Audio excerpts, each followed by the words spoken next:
Hello and welcome back to Rock Cycle. It's been a very busy few days for the channel, so I've only just got round to doing this video, and that is Frank Turner's No Man's Land. The album is finally out, and along with it a series of podcasts.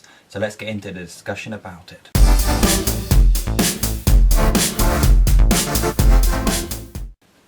Now, first of all, in case you didn't know, this is a sort of concept album of sorts, and each song's about a different lesser known woman from throughout history. For whatever reason, these are women that have done important things, great achievements, but for various reasons probably linked to sexism and male dominance throughout history, they have been less talked about and they're not as well known.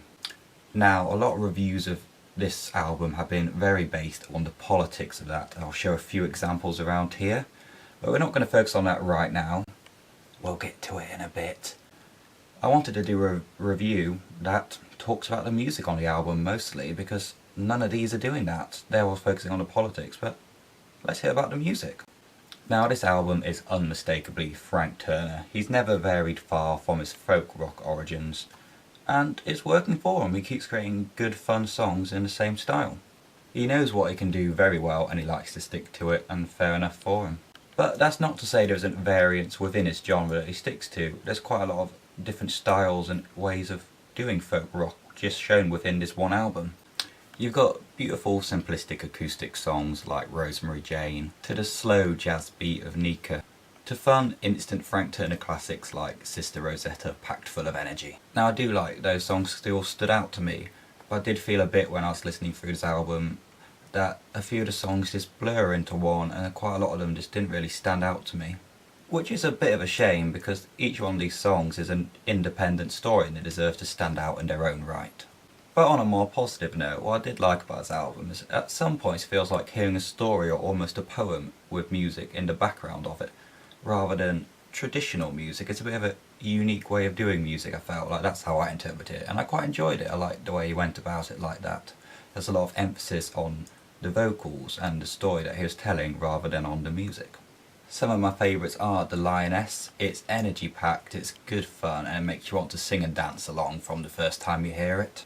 And as well as that, there's Sister Rosetta.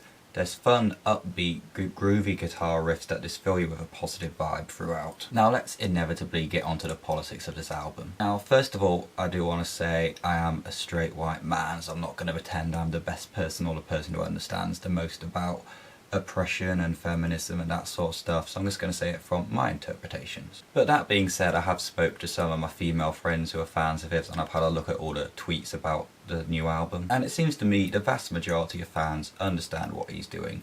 He's trying to bring new light to women who have been unfairly represented in history and trying to share their stories, which personally I had not heard of the majority of people in this album before he made it, so I think he's done a good job at that. But of course, the media likes to criticise people. They like to make a bit of controversy. It helps stir the pot, gets people a bit more riled up, and makes people more likely to click on their articles, click on their videos to look at the reviews, gets them a bit more ad revenue, which we're not about here on the Rock Cycle channel. We're about straightforward good reviews, I like to pretend at least.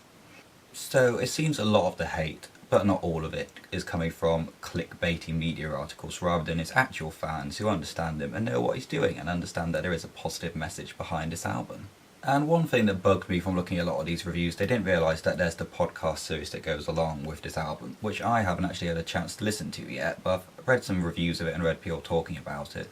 And in these podcasts he talks to women and he discusses people who know a lot more about these famous women from history.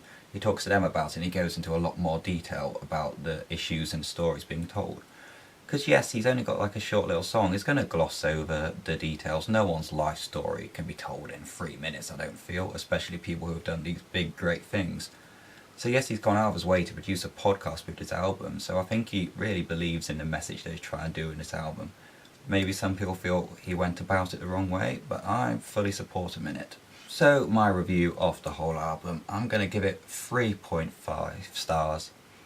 It's a decent album, it's alright, but a lot of the songs on it just don't stand out to me, and there are some good ones, but a lot of it is not on par with his old classic songs, unfortunately. But I don't think music was the main point of this album.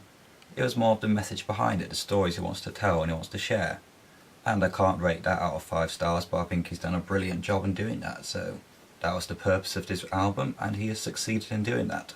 Whether the music is good or bad, that's an entirely different question from has he achieved what he wanted to. So that's our rock cycle review on Frank Turner's new album, No Man's Land. If you want to comment, let me know what you think of the album. Do you like it? Do you dislike it? You can go into the politics if you want, but be friendly. I'm saying this even though no one's going to comment on the video, are they? But anyway, like, subscribe, comment, the usual YouTube crap, and I'll see you into the next video.